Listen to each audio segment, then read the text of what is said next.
जय हिंद। थल सेना दिवस आज 15 जनवरी को है।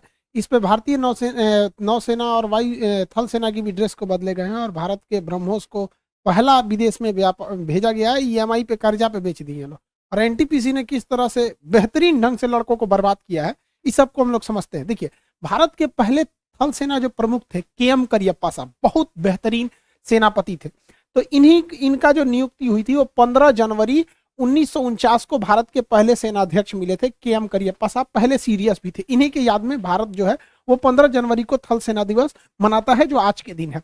इस दिन क्या किया गया, भारतीय सेना का जो कॉम्बैट ड्रेस है, लड़ाई लड़ने वाले ड्रेस है, इसको चेंज किया गया। ये काफी पुराना मॉडल है, देखने में हमारी इसके साथ भावनाएं भी जुड़ी हैं, लेकिन ये लड़ाई के दौरान छुपते थे सैनिक, तो आराम से पता चल जाता था।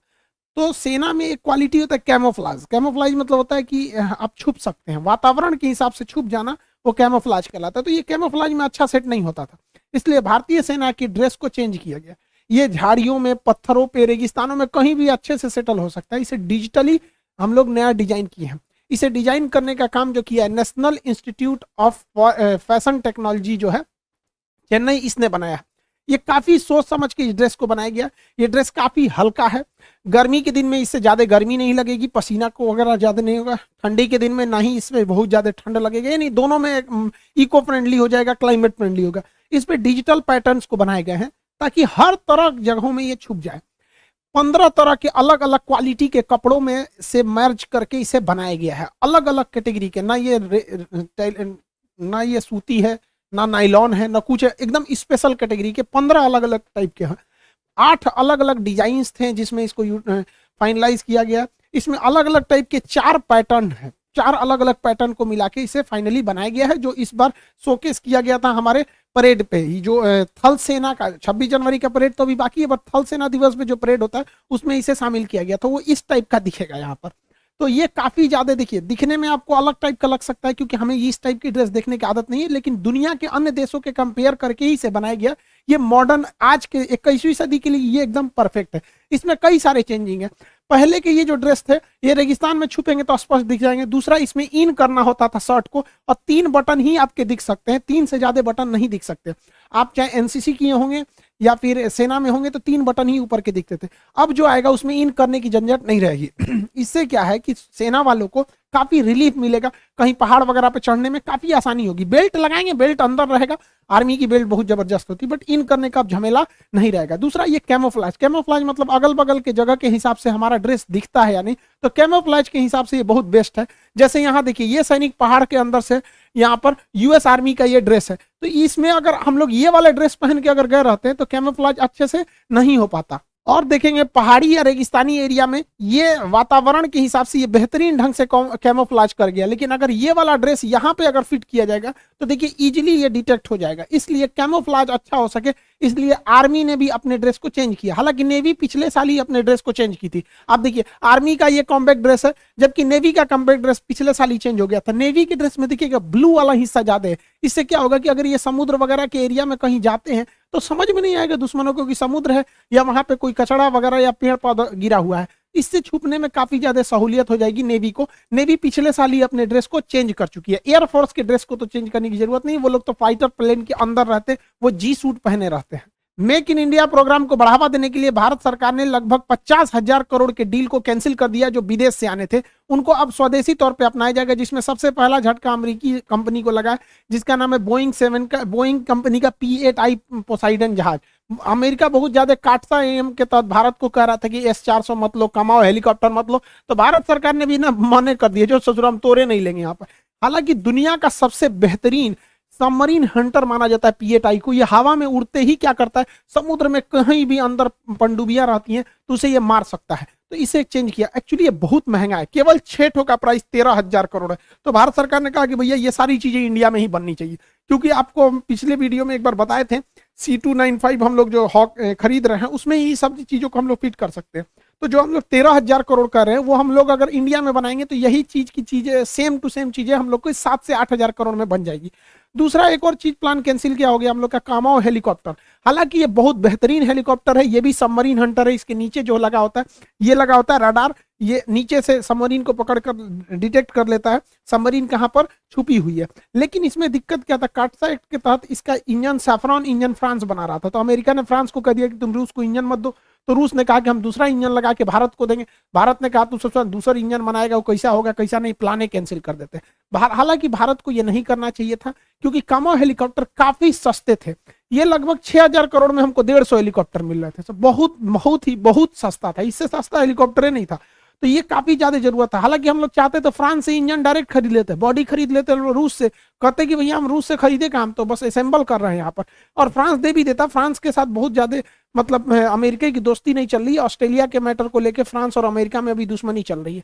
हम ये क्यों कह रहे हैं कि ये बहुत ज्यादा जरूरी था, क्योंकि हमारे पास P-8I पहले से मौजूद है, तो P-8I काफी दूर तक जा सकता है। तो हम लोग क्या करते, अगर ये हेलीकॉप्टर रहता तो पास के एरिया में हम अपने हेलीकॉप्टर को डिप्लॉय कर देते, कोई भी पनडुब्बी नहीं आ पाती। और रही बात दूर के एरिया में, तो दूर के एरिया में हम लोग ये P-8I विमान को तैनात कर देते। यहाँ पर P-8I जो है, P-8I ये सबमरीन हंटर है यहाँ पर।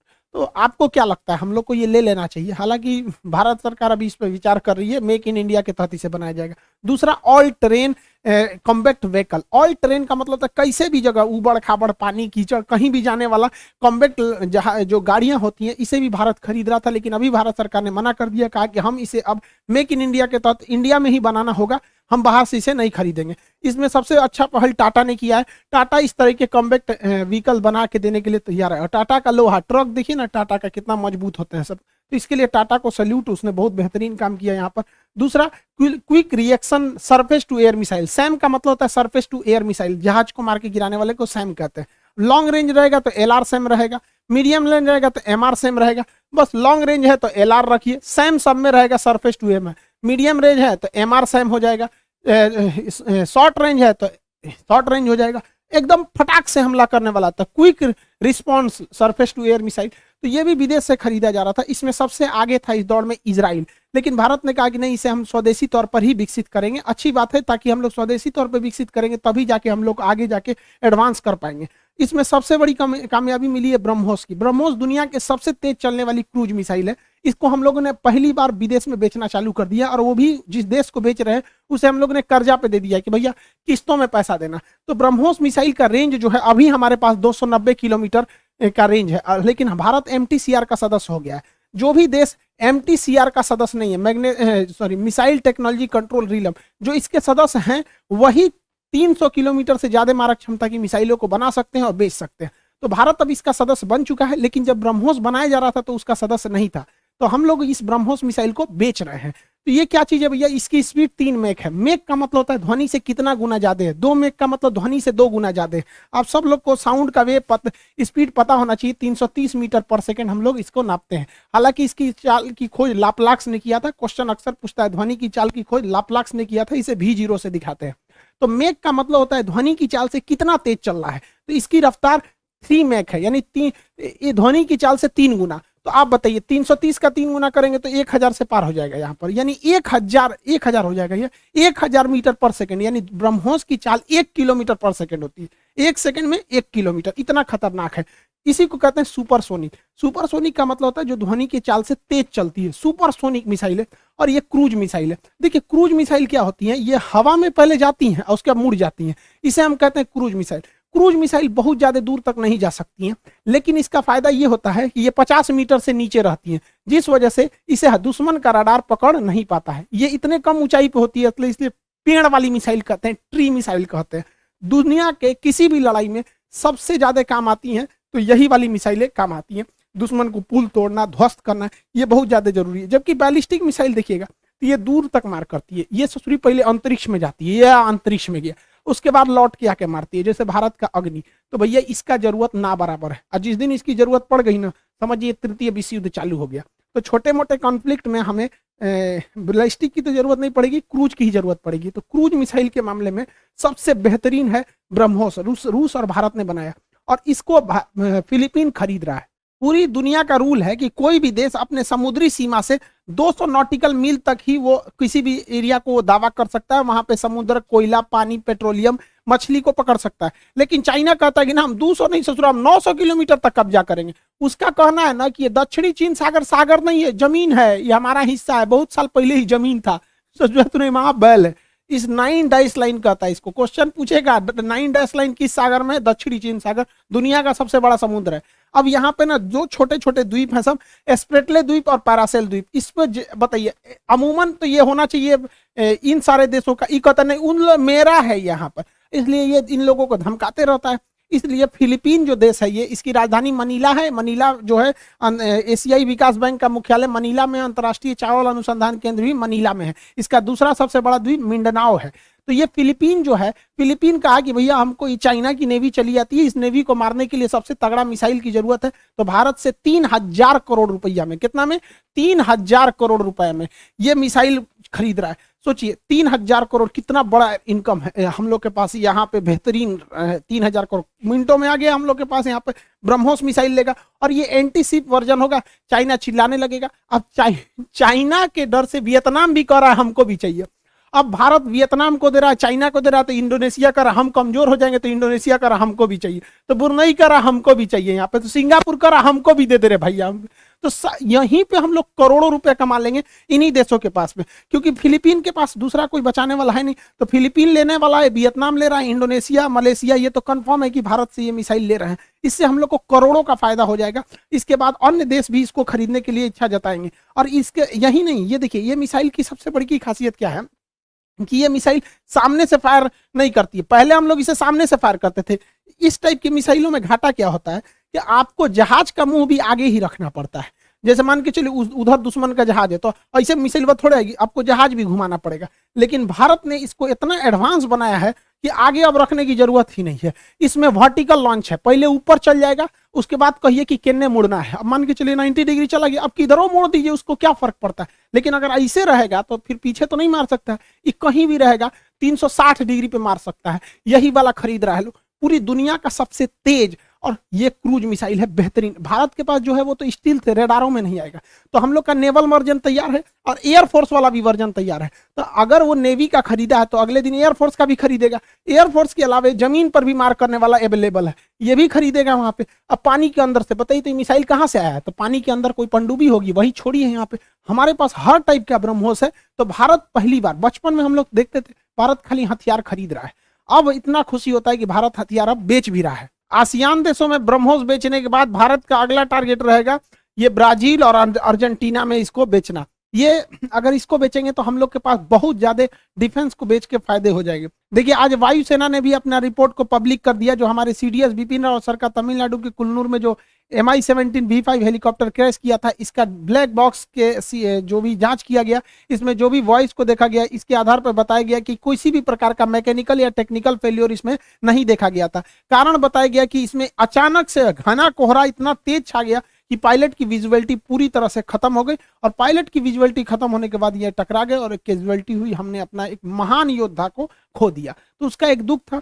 तो अभी क्या हुआ, रिजल्ट आया रेलवे RRB NTPC का। इसने लड़कों को एक नया दुख देके रख दिया। इसने क्या किया है कि कहा था कि 20 गुना रिजल्ट देंगे। इसकी कहानी टोटल सुनिए। 2019 में इसकी वैकेंसी निकली, एग्जाम में नहीं ले रहा था। 2020 में हम लोगों ने speak up for railway SSC का कैंपेन चलाया, तब ससुरा एग्जाम लिया। एग्जाम लेने के बाद क्या किया, रिजल्ट नहीं दिया। फिर दिसंबर 2021 में हम लोग कैंपेन किए, 8 मिलियन ट्वीट किए लोग कि रिजल्ट दो, तो रिजल्ट दिया ससुरा। रिजल्ट में कहा था 20 गुना देंगे, 3 से 4 गुना रिजल्ट दिया है और कह रहा है कि 20 गुना है। कैसे किया? इतना बड़का चोर है ससुराई कि एक लड़का का, एक कैंडिडेट का 4 बार रिजल्ट दिया और उसको 4 जगह गिन रहा है। देखो 4 गुना है यहाँ पे, यहाँ पे। तो ये नौटंकी करके रख दिया।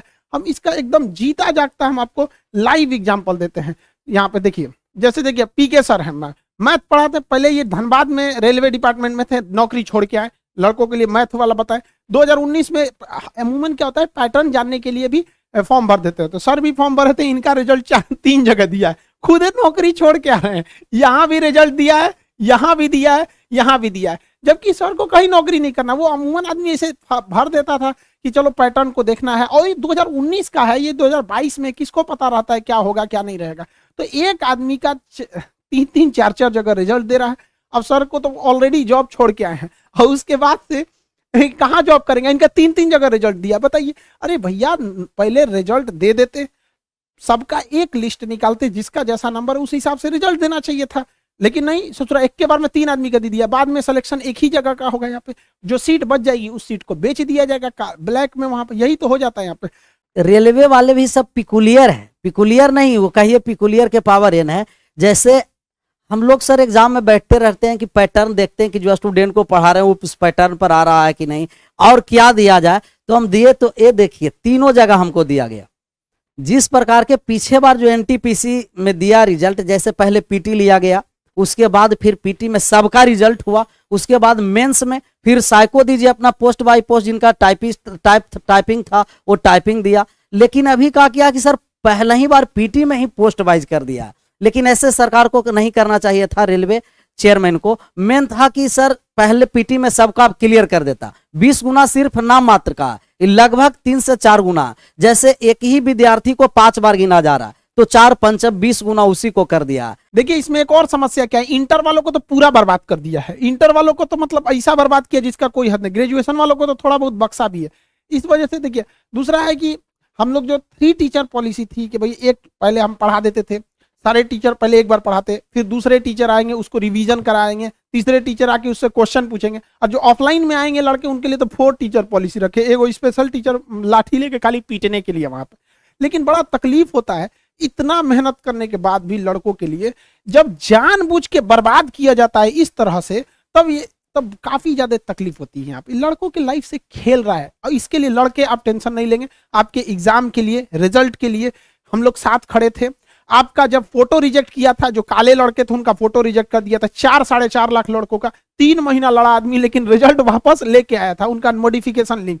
इसको भी सुधारा जाएगा। और एक स्टूडेंट क्या कह रहा था कि सर आप हम लोग के लिए आवाज उठाइए। अरे यार तुम्हें बोलना पड़ेगा कि स्टूडेंट के लिए आवाज उठाएं। हम किस समय आपकी आवाज नहीं उठाएं? जब भी आपके साथ कोई समस्या होगी हमेशा आपके साथ खड़े रहेंगे, हमेशा आपके हक के लिए आवाज उठाएंगे। और जिस दिन खान सर आपके लिए आवाज नहीं उठाएं उस दिन समझ जाइए कि ऊपर वाले ने खान सर को उठा लिया। हम लोग बहुत जल्दी इसको वेल तरीके से सारे टीचर्स के साथ हम भी सबको कॉल कर रहे हैं कि आगे क्या रणनीति है, इसको कैसे सुधारा जाएगा, सुधार के हम लोग लिया जाएगा।